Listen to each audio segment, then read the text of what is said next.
Hi, good afternoon. My name is Diana Henson and I'm a student from Keiser University. I trust that my speech would run about 10 minutes. The 3D virtual community known as Second Life has a useful purpose in the economic, political, spiritual, and social lives of individuals around the globe. In order to understand online gaming, we need to understand the difference between what is reality or virtual reality.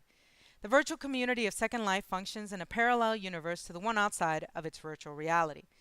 Although some may use their Second Life for inappropriate uses, it has opened up multicultural opportunities for companies, social programs, political societies, government agencies, and individuals to express their creative ideas for personal gain or profit. The virtual reality game called Second Life was created by Linden Labs in 2003 and allows individual users to create avatars, graphic persona images to represent real life situations in a virtual community. Their persona is considered to be an extension of the individual's creative and intellectual mind, such as these here. The advantages to engaging in a virtual Second Life are to discuss their personal, social, or political views in a safe environment without bullying or abuse, develop social skills, and networking with other individuals in a worldwide multicultural community, engage in virtual education or business ventures. Businesses also profit from this virtual existence by reducing the needs of more employees, increasing their mobility in worldwide community, and having access to a 24-hour market. The disadvantages of engaging in a virtual reality world are primarily the loss of activity that's spent in virtual time rather than away from the computer. Other disadvantages include the loss of social skills and loss of profitability for resident entrepreneurs due to real-world issues, mismanagement, and content theft of the works created. Controversy has also brewed around the risk of potential harm for children from virtual abuse and pornography due to the anonymous nature of the residents. Though this is a concern, safeguards have been put in place to protect the minors. Thomas Calburn stated in the online child pornography defendant expected to cooperate in informative week, Linden Lab has absolutely zero tolerance for depictions of child pornography within Second Life, and further stated child pornography is of course illegal, and such is a breach of our terms of service. What purpose does Second Life have in a real world? Reality is defined as the quality of a state of being mind, a real entity, or a state of affairs, and virtual reality is defined as an artificial environment which is experienced through sensory stimuli, as sight and sound, provided by a computer in which one's own actions partially determine what happens in the environment. According to John Salter's article on identity management in cyberspace, the level of disassociation and integrated involved between oneself and the physical world and the one's online persona can create a harmonious balance of mental health.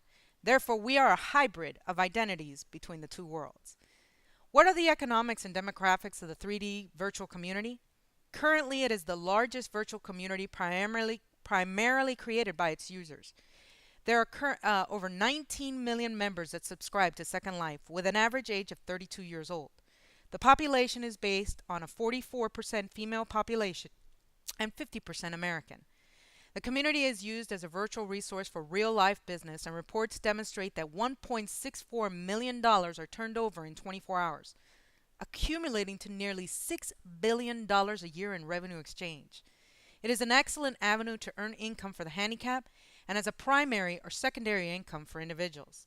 It is a world where real money is bought and sold to an exchange rate, and individuals are anywhere between $1 Linden up to six figures in real-life income. Now that we've looked at the nature, social, and economic purposes of the 3D virtual community called Second Life, we can see that this global community is serving a useful function in society today. It is important to understand the lifestyle choices of individuals you know that engage in Second Life and know how your support might be profitable for them politically, socially, economically, educationally, financially, and even spiritually. Second Life is used to discuss political views. The Democratic representative to California, George Miller, who is the chairman, House of Education and Labor Committee in the virtual House of Representatives, attended a meeting in the Second Life with over 50 journalists and individuals shortly after the Congress Speaker of the House, Nancy Pelosi, was sworn to office to discuss the current issues. Other networking media and politically influential agencies such as NBC, the National Press, and Channel 10 also have venue meetings where training are conducted throughout Second Life. Second Life is used as a source of education. Distributed among a technical staff of more than 200,000 worldwide, IBM has a select group of 300 thought leaders and technology innovators that make up the prestigious IBM Academy of Technology.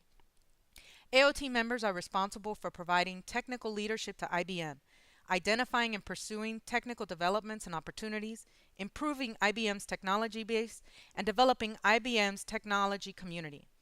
Other educational environmental agencies utilizing Second Life as part of their programs include NASA, Association of Oceanics and Atmosphere Administration, Harvard Law School, and the Weather Channel.